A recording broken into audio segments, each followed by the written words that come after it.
Merci de venir me poser des questions. D'abord, je me présente, je suis Dr Lebrun, je suis médecin anesthésiste au CHU. Pas mal investi sur les sargasses d'un point de vue personnel, citoyen, et puis grâce à mes fonctions, j'ai pu interviewer et interroger et interpeller beaucoup de monde sur la Martinique. Mais je vais déjà commencer à vous situer le problème, c'est-à-dire par exemple vendredi qui arrive, il y a une journée village santé qui est organisée au Robert, une des principales communes impactées par les sargasses. On va parler de l'hygiène alimentaire, on va parler des colorants, on va parler de l'écologie, mais à aucun moment il est prévu un stand. Il est prévu un stand village santé sargasses. Or c'est vraiment le problème crucial qui nous concerne depuis déjà plusieurs mois, qui impacte beaucoup de monde. On a estimé que sur la Martinique à peu près il y a plus de 20 000 personnes impactées par le problème des sargasses. Et notre commune du Robert, on a été très bien situé tout le bord du littoral. Alors ça c'est ma première. Comment ça se fait? Est-ce que c'est un problème qui n'intéresse pas la municipalité? Est-ce que c'est un problème qui n'intéresse pas l'ARS, puisque l'ARS est principalement concernée et il sponsorise cette réunion? Est-ce que ça n'intéresse pas la CTM, puisqu'elle est aussi partie prenante dans cette réunion et ils n'en parlent pas? D'ailleurs à ce sujet, on essaie depuis des mois d'avoir un entretien, un rendez-vous avec les CTM pour voir leur investissement sur ce problème, à part le film Algues brunes, idées vertes, qui est un film à mon avis qui est joli, qui est bien, mais qui est un peu bisounours par rapport à l'atrocité du phénomène. Qu'est-ce qu'ils font? On a rencontré avec l'association Protection Nature Environnement présidée par Virasamy, c'est la plus ancienne association écologie de la Martinique, qui est reconnue d'utilité publique. On a fait 12 lettres aux 12 maires des communes impactées par les sargasses. Seules 2 ou 3 mairies nous ont répondu. On a pu rencontrer le maire de Trinité, on a pu rencontrer des gens de la mairie de Sainte-Anne et on a pu rencontrer le maire du Diamant. Les autres, c'est silence. Monsieur Montieu ne nous a jamais répondu. Mais ça, on est habitué, hein. On n'arrête pas de le solliciter, monsieur Youguet, madame Couturier et plein d'autres gens. On appelle, on essaie d'avoir des rendez-vous, on a affaire à monsieur de la Salle, je crois, qui est celui qui est le reconnu relations publiques. Il y a une barrière, on n'arrive pas à rencontrer ce monsieur. On n'arrive pas à comprendre, par exemple, il faut savoir que les sargasses, on sait ce qu'il faut faire. On sait ce qu'il faut faire depuis 2015. Tous les sites impactés ont été répertoriés avec une fiche technique sur chaque site. C'est pas une ville, c'est pas une commune, c'est chaque site. Il y a Pont-Aléry, il y a Pointe-Hyacinthe, il y a Pointe-Cloche, il y a la Pointe-Savane et plein de petites. Tout le monde sait où ça arrive. Tout le monde sait ce qu'il faut faire. Est-ce qu'on peut les ramasser avec le sargator? Est-ce qu'il faut les ramasser à la main? Mais ce qu'on sait, c'est que ces algues ne doivent pas s'échouer. Ça, on le sait. Et rien n'est fait dans ce sens-là pour l'instant. Vous regardez, on parle de fameux barrages. Il y en a plein qui ont été mis qui ne marchent pas. Il y en a qui ont été mis qui marchent, sur des initiatives privées ou des initiatives publiques. Vous voyez sur le bord du Robert, vous avez un seul barrage qui marche bien, qui est le barrage de Pont-Aléry, qui est très efficace, qui était absolument vital. Il doit être prolongé parce qu'il n'est pas complètement efficace, qui ne l'est toujours pas. Et depuis le mois d'août, 6 barrages ont été répertoriés pour la ville du Robert, je parle sur ce que je connais. Il y a eu un appel d'offres public, toutes les offres sont arrivées en septembre, fin septembre. Ils ont mis plus de 3 mois à les ouvrir, à les décortiquer. Et là, pour l'instant, on ne sait pas pourquoi une décision n'est pas prise. On ne sait pas. Il y a soi-disant un comité qui doit se réunir, qui ne s'est toujours pas réuni. J'ai entendu lors de votre interview hier avec un monsieur dont j'ai oublié le nom, qui remet toute la cause sur l'État. Ce n'est pas vrai. C'est un rouage, c'est un ensemble de systèmes. L'État est responsable, c'est sûr, par l'intermédiaire de la préfecture et des sous-préfectures. La CTM est très responsable. Tous les maires qu'on a rencontrés, les 3, nous ont dit que quand ils arrivent à Fort-de-France, ils partent du mur de Fort-de-France. On n'a pas compris au début. En fait, le mur de Fort-de-France, c'est qu'eux, ils n'arrivent pas à se connecter avec la CTM. comme on est une collectivité territoriale, si la CTM n'investit pas, l'État ne peut pas donner 100% d'argent. C'est la loi, c'est l'Europe. Okay, l'État est prêt à mettre des fonds, mais ils veulent contrôler ce qui se passe. Ils sont prêts à mettre des fonds. Il faut que les mairies mettent des fonds. Mais on sait tous que les mairies sont ruinées. Ils nous l'ont dit. Donc même si c'est un minimum, mais il faut qu'ils mettent quelque chose par l'intermédiaire de la CTM. Et ça, voilà où ça bloque en ce moment. Vous avez vu, là, c'est arrivé début janvier, on a eu un énorme arrivage en 2 jours. On a eu ce qu'on avait depuis en une semaine l'année dernière, quoi. Ils nous ont montré les fameux modèles avec les GPS, les satellites, qu'on peut décider, savoir où c'est que ça va arriver, etc., etc. C'est magnifique, hein, c'est exceptionnel. Mais là, on ne nous a pas prévenus. Hein. Et même si on nous prévient, qu'est-ce qu'on aurait fait? Et quand moi j'ai appelé l'ARS pour savoir est-ce qu'ils avaient recensé la population à risque, ça ils doivent le faire depuis 2015. Okay, toutes les recommandations sont figées sur les saisines qui datent de 2015. Rien n'a été fait. Depuis 2018, on a vécu 8 mois d'enfer. Le recensement de la population à risque, qui est la principale chose à faire, n'a toujours pas été faite. Et quand j'ai parlé de ça, on m'a dit oui, mais pourquoi vous avez eu des arrivages de sargasses? Je vais vous présenter ou pas? Il y a eu énormément, beaucoup plus que les autres années en peu de temps. Je dis ah bon, mais j'ai envoyé mes services, voir ce qu'il en est, etc. Donc voilà où on en est. On a l'impression que les gens, comme il n'y a que 20 000 Martiniquais qui sont impactés par ça, mais bon, on s'en fout un peu. Et moi, ça, je ne peux pas le supporter. Je suis médecin et c'est mon éthique. Et justement, alors, qu'est-ce que vous observez sur le plan sanitaire de là où vous opérez? Alors, sur le plan sanitaire, le principal contre-argument de tous les pouvoirs, c'est qu'il n'y a aucune étude qui montre qu'une exposition chronique au gaz dégagé par les algues échouées est toxique pour l'organisme. Mais depuis 2015, ils ont demandé à faire des études. Là, des études sont en train d'être lancées, mais c'est hyper difficile parce que c'est des grosses études qui demandent des fonds, qui demandent du personnel, et là, personne ne nous aide. On le fait tous de notre propre temps en plus. Il y a un comité scientifique qui a été fait sur la MENAR, dirigé par le docteur Riziard, service de toxico. On a fait un article qui est paru dans un journal scientifique qui s'appelle le Lancet, qui est le numéro 1 dans les publications scientifiques. Grâce à cet article, on commence à être connu au niveau international. L'État français commence à s'intéresser à nous. On a eu une lettre, un mail hier d'un Texan, d'un Américain de très haut niveau qui s'intéresse à notre problématique. Donc on peut aller très loin, on a les idées de thèse. On a même des idées comment mesurer l'impact, la réaction inflammatoire suite à l'exposition au sargasse. Il nous faut des machines. Ces machines-là, ça coûte 5 à 6 000 euros. Ça nous a été promis depuis juillet, août, septembre. Rien, je suis en train d'essayer avec des amis de constituer par impôt commun un appel de fonds pour acheter ces machines-là. Vous voyez où c'est qu'on en est? Donc si vous voulez, il n'y a pas beaucoup de réactivité. Alors les signes qu'on a, c'est tous des signes cliniques. C'est-à-dire là, vous êtes là, votre collègue Sandrine, elle a déjà mal à la tête, elle sent l'odeur. Il faut savoir que l'odeur, ce n'est pas un signe péjoratif. À des doses infinitésimales, on commence déjà à sentir l'odeur. Mais après, à des doses plus importantes, vous avez l'œil qui vous gratte, ici. Vous avez le nez bouché, la gorge qui vous gratte, vous avez des troubles digestifs parce que vous respirez du méthane, ça gonfle l'abdomen, ça vous donne des gaz, des ballonnements. Vous avez des troubles du transit, des nausées, des vomissements, et il est montré que des gens qui sont exposés de manière chronique à cette odeur, à cette vue marron qui n'est pas très appétissante, beaucoup de gens dedans font des burn-out. Ça c'est prouvé. Okay. Au niveau des consultations à la MENAR, sur l'ensemble des consultations qu'on a fait, on a étudié une population exposée depuis moins d'1 mois, une population exposée sur 2 mois. La majorité des signes sont 50% supérieurs au bout d'une exposition de 2 mois. Ça ne veut pas dire, hein, monsieur, parce qu'il y a plein d'aléas et on a été embêté par le pression atmosphérique, le vent de sable, on ne peut pas dire que c'est à cause des sargasses. On ne peut pas dire ça, c'est pas possible. Mais ça interpelle. Ça interpelle. Il y a des études qui ont été faites dans le monde entier, en Australie, en Nouvelle-Zélande, mais c'est difficile à interpréter parce que c'est des histoires d'industrie, des populations qui portent plainte, l'industrie, donc c'est pas évident. Okay, mais il y a quelque chose qui se passe.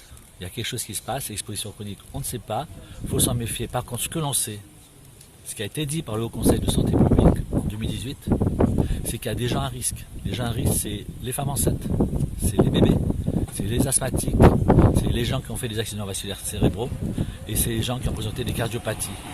Ces gens-là sont particulièrement exposés. Et c'est pour ça que je me bats, j'essaye de faire recenser la population pour les protéger au maximum. Alors comment on peut les protéger? Leur donner des capteurs, à eux individuels, essayer d'isoler leur maison. Il y a des machines à purifier l'air qui diverses et variées sur internet, il y en a qui sont bien, pas bien, ça c'est pas moi qui dis. Mais on pourrait subventionner ces populations à avoir ces machines quand il y a de forts impacts qui ne peuvent pas aller ailleurs parce que tout le monde n'a pas des amis, de la famille, tout le monde n'a pas les moyens, tout le monde n'a pas les moyens de s'isoler. On pourrait aider ces gens-là. Parce qu'on sait qu'il y a quelque chose qui se passe et eux ils sont principalement atteints. On est en train de voir si ça a été réalisé, le fait cette année, l'année dernière sur le site de la Ménard des différents services, on fait une étude là-dessus. Les études c'est assez long avant de donner des chiffres. Mais ça n'a pas été fait, ça c'est pas normal. Et quand vous parlez au maire de ce problème, on en a parlé au maire de Trinité, qui nous a très bien reçu, lui-même il n'est pas au courant de ça. C'est-à-dire que l'ARS ne l'a pas prévenu. D'accord? Et ça c'est pas normal. L'ARS aurait dû le prévenir. Alors, c'est ce qu'on nous dit. Vous savez, moi on a souvent le sous-préfet ici, parce que c'est le sous-préfet de Trinité, mais au Marin, il paraît qu'il est très disponible aussi. On a parfois eu le préfet. On discute avec eux, on discute avec tout le monde. Tout le monde est motivé, mais on a l'impression qu'il n'y a pas une unité de combat contre ça. Ce qu'il faut faire, monsieur, c'est mettre des barrages, ramasser les sargasses qui arrivent sur ces barrages, les sargasses qui passent derrière ces barrages, les ramasser avec le Sargator, qui a été acquis par la mairie du Robert, mais là, il faut savoir que ce n'est pas la mairie du Robert qui l'a acheté. Vous avez peut-être le droit d'aller voir les comptes publics, ça je le sais. Une fois que les sargasses arrivent sur le sol, il faut les passer dans les 48 heures. Il faut avoir une cellule de crise 7 jours sur 7. H24. C'est pour ça que je vous ai invité sur le bourg du Robert aujourd'hui.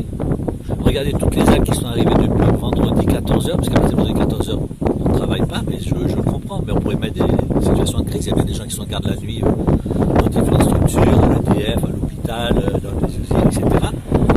Et ici, pourquoi on n'arrive pas à continuer à travailler H24 alors que c'est une préconisation du Haut Conseil de santé publique? Je pose la question.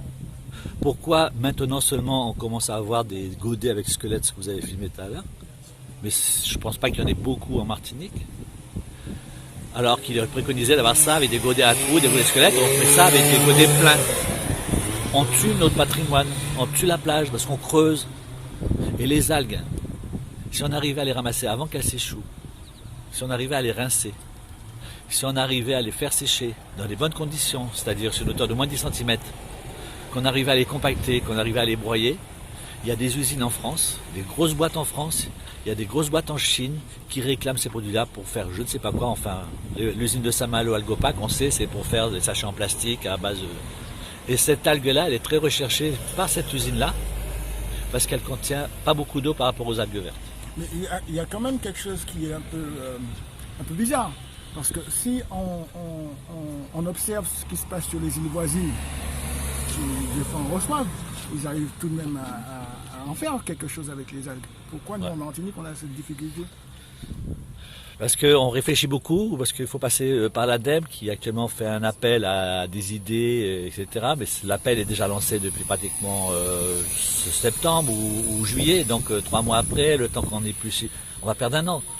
On est en train de réinventer le monde, on sait ce qu'il faut faire. On le sait, on a vu dans le film dont je vous ai parlé tout à l'heure, une grosse usine à Toulouse qui traite les déchets, presque de 15 millions de tonnes par an, si je me souviens bien, qui est situé sur 15 hectares d'un terrain plat avec des containers qui sont enfouis. Les gens disent ça qu'il faut faire Martinique, mais c'est pas possible, parce qu'ici les terrains plats de cette surface-là, vous ne les trouverez pas. Et si vous les trouvez, on est dans une terre volcanique avec des tremblements de terre et des containers et des tuyaux qui finalement arrivent à une pompe qui donne du gaz bio, de l'essence bio. C'est très bien, mais nous ici on peut pas. Pourquoi on va se lancer dans des gros trucs comme ça alors que ça existe ailleurs? Si j'avais les moyens, franchement, si j'étais mécène, j'aurais essayé de faire cette boîte-là, de ramasser très bien les algues, de les rincer, enlever le sel, de les rincer à l'eau claire, de les faire sécher dans des énormes silos à blé, avec un toit qui se ferme, qui s'il pleut et dès qu'il ne pleut plus, qui s'ouvre, des champs de sargasses étalés sur des hauteurs de 10 cm, sur des planchers, avec une hauteur de 1 mètre, 1 mètre 50, ça c'est les scientifiques qui nous le diront. Vous voyez quelque chose de 10 mètres de hauteur, vous faites 1000 mètres carrés, et là vous voyez un peu ce que vous pouvez débiter, quoi. Ça, c'est pas respecté. Les gens qui travaillent sur les sites doivent avoir des principes de précaution, de protection. Alors, baladez-vous, vous allez voir. Vous allez voir. Alors, est-ce que ce serait possible de donner un un conseil de protection pour les habitants, en tout cas dans les médias, pour ceux qui peuvent faire quelque chose d'eux-mêmes pour l'instant, sans avoir les moyens techniques. Quel serait le conseil? Dès qu'ils ressentent des signes, il faut qu'ils aillent à leur médecin, qui demandent au médecin de constater et d'attester qu'il présente tel signe. Il ne dira jamais que c'est à cause des sargasses, c'est parce qu'il a raison, on ne le sait pas. Il peut aussi aller à la consultation qui a été mise en place au service des urgences à la MENA. C'est pas la publicité, c'est gratuit, etc. Qui a été mise en place par le docteur Rézière, responsable du service toxico de la Martinique. C'est le jeudi de 14 et 17 parce que là, si on détecte des signes, on peut tout de suite faire les examens. Alors qu'on perd un peu de temps avant. Dès qu'ils ne se sentent pas bien, la meilleure solution, c'est de s'échapper ou de s'enfermer chez soi, de s'isoler avec des machines, etc. Mais la meilleure chose, c'est qu'ils soient informés des risques. On a été pendant pratiquement un mois avec l'APNE, M. Birassami, M. Rézière et des journalistes et puis moi, on s'est rendu sur des sites. Un site tous les samedis. La majorité des gens qu'on a rencontrés ne sont pas du tout conscients des dangers qu'ils vivent. Ils ne savent pas, ils ne sont pas informés. On nous répond oui, mais ils ont qu'à aller sur les sites internet de l'ARS, tout est noté. Vous pensez que M. Robert, qui habite Pontaléry dans sa petite bicoque, vous pensez qu'il va sur internet? Demandez à la majorité des gens qui ont plus de 60 ans, 70 ans, 80 ans, s'ils connaissent internet, quels sont leurs téléphones, etc. Et ça, c'est trop facile. C'est trop facile. Les gens, ils ne sont pas du tout au courant. Ils ne sont pas au courant que c'est dangereux de rester là. Ils ne le savent pas. Hein. Moi, ce que je voudrais, ce qui serait bien, c'est que tous les gens qui vivent des choses bizarres par rapport aux sargasses, qui le disent, qui témoignent. On a entendu lors de ces virées-là, des gens qui parlaient de poules qui mangeaient les puces sur les sargasses, et ces poules avaient des boutons qui gonflaient, étaient bizarres, et mouraient peu de temps après. On a parlé de quelqu'un qui tue le cochon, comme on fait dans notre pays, là, où on fait le bon boudin. Ces gens-là, il y en a qui disent que quand ils ont tué un cochon, les poumons étaient noirs. Une dame de Pontaléry qui élevait des poules et des poussins, il y a eu une forte poussée de sargasses, etc. Le lendemain, ces 12 poussins étaient morts. Il y a quelque chose qui se passe quand même. Moi, ce que je demande, c'est qu'il faudrait que la population, dès qu'il y a quelque chose de bizarre comme ça, qu'elle le signale. Il y a des mouvements sociaux, enfin pas des mouvements, des sites sociaux, Facebook, qui se rapprochent de ces sites-là, qui témoignent de manière...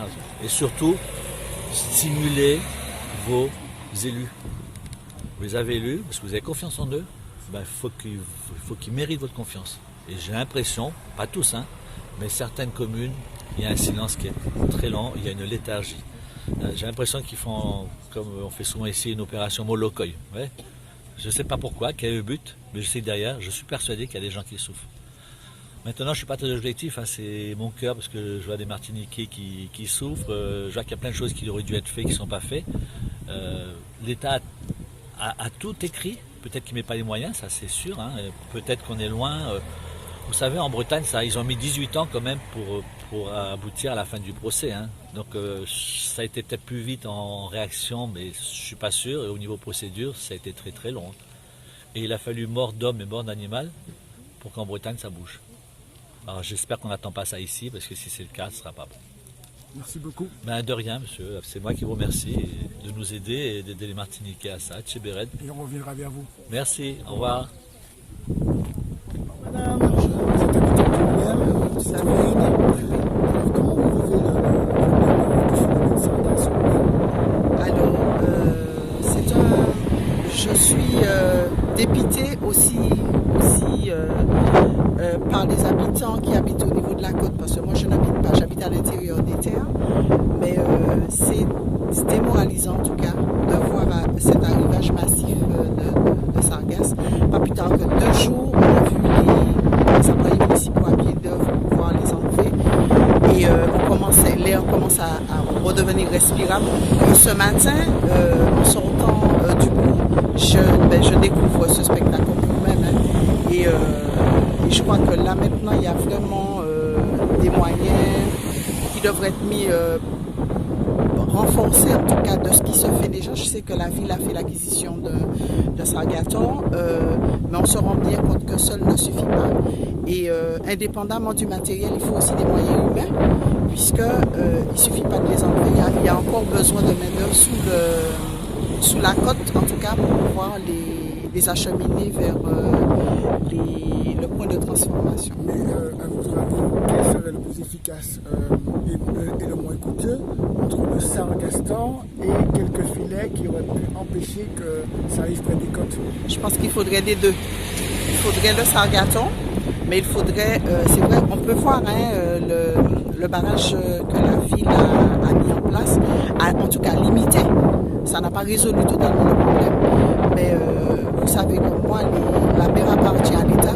Je crois que là maintenant, l'État devrait prendre ses responsabilités et vraiment aider les municipalités à combattre en amont, en tout cas ne pas laisser la sargasse arriver là comme ça sous la côte, mais en amont déployer des moyens qui existent. Hein. On le sait, en Bretagne il y a quand même il y a le phénomène sargasse. Ils ont mis les moyens. Là on a vraiment besoin de l'aide de l'État pour un appareillage certes, mais aussi pour le barrage. Le ministre de l'écologie a démissionné, M. Hulot. Vous pensez qu'il y a eu un relais Mais on l'espère parce que les dômes sont laissés pour compte. Parce qu'il n'y a pas que la Martinique qui est impactée par le phénomène sargasse. Dans la Caraïbe aussi, il y a d'autres îles qui sont impactées. Maintenant, nous sommes département français. Je crois que l'État devrait véritablement prendre ce problème à bras le corps.